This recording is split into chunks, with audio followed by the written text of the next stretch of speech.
Of course, horror movies are supposed to be scary, but the best ones also know how to trick an audience. You think you know where the story's going, you've figured out who's safe and who's doomed, and then everything completely flips. Welcome to the Cinema Cult. I'm your guide, CT, and today we're counting down 7 horror movies with twists you never saw coming, but well, maybe you should have. And these twists range from playful to downright cruel, and I've also given myself one rule. No M. Night Shyamalan movies. Not because they're bad, just because it's too easy. And here's the deal, the deeper we get into this list, the more shocking these twists are gonna get. So stick with me, because the last one is a gut punch that left me reeling the first time I saw it. And obviously, I'm gonna be completely spoiling these movies too, so consider yourselves warned. We're going to kick things off on the lighter side with a slasher movie that pulled off one of the ballsiest pranks ever put on screen, April Fool's Day. So here's the deal. It's 1986, the slasher boom is in full swing, but at this point, savvy audiences know this formula by heart. A bunch of young people, an isolated location, and one very creative killer picking them off one by one. Nothing new to see here, right? Well, April Fool's Day starts like every other slasher on the shelf. You got this group of college friends heading to a secluded mansion on a private island, and pretty soon, people start dropping like flies. Like the poor guy who gets a boat propeller facelift before they even get to shore. And that's just the start of this slasher featuring nooses, knives, and beheadings. Hell, even Amy Steele from Friday the 13th Part 2 is here to give this one some real slasher credibility. So by the time we're deep into the final act, you're expecting the usual, a final girl confrontation with the killer. 2 enter, 1 emerges, roll credits. But nope, that's when the movie completely pulls the rug out. Nobody actually died here. Every murder we've seen was staged, and it's all revealed to be an elaborate prank orchestrated by the host Muffy as a test run for her plan to turn the mansion into a murder mystery resort. For some fans, this was infuriating. You thought you were getting a slasher, and instead you got punked. But others, like myself, well, we think it's kind of brilliant. I mean, the movie literally tells us it's April Fool's Day in the title, so we all probably should have seen this one coming. April Fool's Day turned the formula inside out, and whether you love it or hate it, it stands out as one of the boldest fake-outs in horror history. And speaking of privileged youths dealing with a serial killer, the next movie on this list is sort of like a 2020's Funhouse mirror to April Fool's Day, with a whole different kind of twist. So let's jump ahead a few decades to Bodies, Bodies, Bodies. Released in 2022, Bodies, Bodies, Bodies is part slasher, part social satire, and very much a movie of its time, skewering Gen Z culture and keeping things pretty tense along the way. The film kicks off with a hurricane party at a wealthy friend's mansion. The group decides to play Bodies, Bodies, Bodies. It's kind of a murder-in-the-dark game that seems like harmless fun until, well, people start actually turning up dead. Accusations start flying, friendships fracture, and paranoia spirals out of control. It's tough not to get swept up in the chaos of this movie, which seems a lot like a traditional whodunit slasher. But here's the thing. There was no killer, at least not in the way that everyone thought, because that first murder, it was just an accident. Pete Davidson's character literally offs himself trying to make a TikTok with a sword. This twist works because it's both tragic and a hilarious parody of slasher logic. The group basically destroyed themselves without any help from an outside slasher or monster. Usually there's a masked killer stalking victims one by one, but well, I guess this new generation showed us they can take care of it themselves. In the final reveal, it's almost absurdly simple. It really forces you to rethink everything you just watched, though. That tension that seemed to come from a murderer lurking in the shadows, it was really just the result of toxic friendships and maybe a touch of narcissism. This really is April Fool's Day for the 2020s, a slasher parody tailor-made for the social media era. And while Bodies, Bodies, Bodies turned the slasher inside out with social satire, the next movie on this list flips an entire genre on its head. What starts as a gritty crime thriller suddenly turns into one of the best vampire siege flicks I've ever seen. It's time to get into From Dusk Till Dawn. Directed by Robert Rodriguez and written by Quentin Tarantino, From Dusk Till Dawn dropped in 1996, and at first it looked like another violent Tarantino-style crime flick. Hell, Tarantino didn't even just write this one, he co-starred alongside George Clooney, who himself was breaking out of the ER and trying to look like a badass with those sick tribal neck tats. The setup here follows these Gecko brothers, two criminals on the run after some deadly robberies, and they take an ex-preacher and his family hostage, cross the border with them, and hole up in a grimy biker bar. The mood and atmosphere are pure 90s crime thriller, and the setup has you ready for probably some sort of wild standoff. But nothing here hints at anything supernatural, and that's when the lights go down, the music shifts, and it becomes clear why Tarantino wanted to be cast in this role.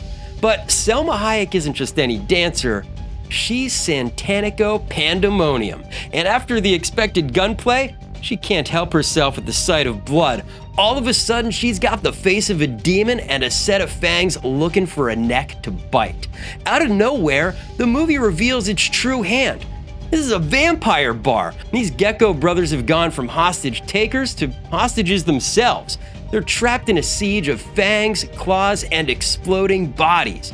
What makes this twist so brilliant is that both halves of the film work really well. The opening crime story makes this world feel real, so the sudden shift into supernatural horror is genuinely shocking. Few movies have ever pulled off a mid-film genre shift this well. From Dusk Till Dawn surprised audiences and showed horror could come crashing into any genre it damn well pleased. So, if From Dusk Till Dawn switches genres halfway through, this next film, it's got one of my favorite blends of horror and comedy in a single package, with a twist that feels like a love letter to everything scary. Let's take a trip to the cabin in the woods. When it was released in 2011, The Cabin in the Woods seemed like your standard teens in a cabin horror flick, but this wasn't just another slasher or Evil Dead ripoff, it was a meta deconstruction of horror itself, and a damn fun one at that. Now, I love that this movie starts off with a completely out of context scene in an office environment, and before anything's explained, it turns into your typical horror movie with 5 college friends heading out to the isolated cabin despite being explicitly warned not to. Hell, even the cabin itself looks like a deadite should be in there waiting for them. And they drink and they flirt and they wander into the creepy basement filled with cursed objects, unaware that they're sealing their fates. Meanwhile, we keep getting pulled away from the kids to go check on these white-collar worker guys, and it's slowly revealed that they are manipulating the situation at the cabin. All these horror cliches we see playing out are being manufactured by them. And that's not even the twist. The real twist here is why they're doing it. It's not a case of some crazy organization torturing kids for fun. This is serious business. A ritual sacrifice overseen by a secret global organization in order to appease the ancient gods. And once the surviving characters uncover this twisted truth, well, the film goes completely off the rails. They make their way down into the facility, unleashing a horrifyingly diverse collection of creatures. The monster mayhem in the final act is legendary. It's like a roll call of every kind of creature imaginable unleashed in one chaotic finale. Cabin in the Woods, it's a horror comedy that took all these cliches and tropes we know and love and reassembled them into something truly unique. And while Cabin in the Woods pulled back the curtain on horror tropes, my next movie reminded us that sometimes the simplest setups hide the most brutal reveals. Saw gave us a twist so iconic, it launched a whole franchise. 2004's Saw is a low-budget indie from James Wan and Lee Winnell that launched both of their careers and this franchise that's still going decades later. But before all the sequels, this original stood on its own as a claustrophobic nightmare where the game is simple but sinister. The setup has oncologist Dr. Lawrence Gordon and Adam, a photographer, each waking up chained at opposite ends of a grimy bathroom. And between them lies a corpse in a pool of blood, a gun, and a tape recorder with instructions from the sadistic jigsaw killer, who forces his victims to play games with deadly consequences. Adam's only job is to survive. But Dr. Gordon, he's ordered to kill Adam, or else his wife and daughter will both be killed themselves. With hacksaws, cryptic clues, and the rotting corpse as a constant reminder of their soon-to-be fates, well, the tension builds to unbearable levels. As the hours crawl by, secrets like Gordon's infidelity and Adam's surveillance of Gordon are unveiled, allowing the panic and mistrust to fully take over. The whole thing builds to a crescendo that sees Dr. Gordon taking a hacksaw to his own foot in an effort to make it to his family in time to save them. And this is when Saw's ultimate twist reveals itself. The man we all thought was Jigsaw was just another victim himself, assigned to kill Dr. Gordon's family to save his own life. Turns out the real Jigsaw? It's the corpse on the floor, who slowly rises to his feet. He was lying in plain sight the entire time, getting a front row seat to his game. What makes this twist so powerful is its brutal simplicity. I know the name of this video is Movie Twist You Should Have Seen Coming, but I think we'll have to make an exception for this one because I don't know anyone who expected that corpse to stand up the first time they watched Saw. So hopefully you'll still hit the like button if you're having a good time anyway. If Saw floored audiences with a corpse that wasn't really dead, our next film went for a different kind of shock. One that pushed the limits of the slasher genre itself. The killer reveal in Sleepaway Camp, it's still one of horror's most infamous twists. Released in 1983, Sleepaway Camp looked like just another summer camp slasher, riding the coattails of Friday the 13th with a cast of mostly unknown young actors, a shoestring budget, and all the sleaze and violence you'd expect from a movie like that. But what nobody saw coming was that ending. After a somewhat disconnected from the rest of the movie opening sequence featuring a boating accident, we meet shy, soft-spoken Angela, who's attending summer camp with her cousin Ricky. And from the start, Angela's different. She barely speaks, she avoids social situations, and, well, this is the 80s after all, so she quickly becomes the target of cruel bullying from some of the other campers. And then the bodies start to pile up. A cook is scalded to death, there's a shower stabbing, and a canoe ride that ends in blood. As the camp staff desperately try to keep these deaths under wraps, suspicion grows, and in the final scene, it's shown Angela is the killer. But the real twist, well, that's only revealed as the camera pulls back and we see Angela covered in blood, and what is that? That's a penis! Yeah, it turns out Angela is actually Peter, raised as a girl by a weirdo aunt after that opening scene boating accident killed her dad.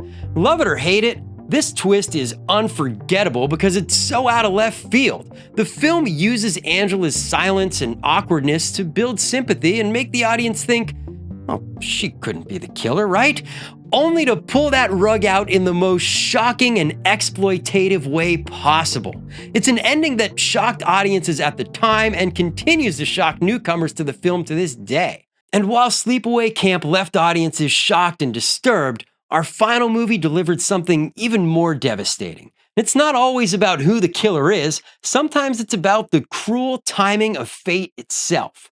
It's time to get into The Mist. Frank Darabont adapted Stephen King's novella The Mist in 2007 after previously directing adaptations of King's Shawshank Redemption and The Green Mile. Those two films are more well known than The Mist, probably because this shocker of an ending was just too bleak for mainstream audiences. After a violent storm knocks out the power, a thick, unnatural mist descends on a small Maine town, trapping David Drayton, his young son, and dozens of locals inside a supermarket. This isn't just any mist. No, this is the kind of mist that contains swarms of Lovecraftian monsters who have no qualms about killing humans. And of course, the mist isn't the only danger. The human element inside the store is filled with paranoia and a religious whack job who takes advantage of the fear to seize power and bring death to her enemies. David manages to escape with his kid and some others, but the vehicle runs out of gas before they can get to the end of the mist. And with monsters surrounding them, the group decides to take the matters of life and death into their own hands. They are one bullet short though, so David is going to be left himself to the monsters. The deed being done, he steps into the mist, begging to be taken, when suddenly a military rescue unit rolls by and the mist begins to clear. The world hadn't ended and help was on the way, but it was a bit too late. This ending is infamous because it's not only tragic, it's almost pointlessly tragic. The shock isn't just what goes on inside that old Land Cruiser, it's the fact that David acted a moment too soon. It's a complete gut punch that makes you rethink the entire story, going over what you may have done differently in this situation, faced with David's unenviable choices. It's the kind of horror that no jump scare can compete with. So there it is, 7 horror movie twists you never saw coming, but maybe should have. Personally, I love a movie that doesn't just scare me, but can also surprise and outsmart me as well. Of course, I can only cover 7 movies today, and horror is a genre packed with all sorts of crazy reveals, and I know some of you are probably typing, what about Psycho, or what about the Smile movies? And I want to know, what is the horror twist that shocked you the most if I didn't include it here? What movie pulled the rug out from under you in a way you'll never forget and maybe never forgive? I want to know, so drop your picks in the comments. Maybe they'll show up in a future list. And make sure you hit those like and subscribe buttons to join the cult. I've got a choice selection of Halloween set horror movies coming up next. And in case you missed it, you can check out the premiere episode of this channel right here, featuring 8 of the scariest movie moments that changed horror forever. That's it for today. I'm CT Reese. Thanks for hanging out with me and keep watching weird movies. I know I will.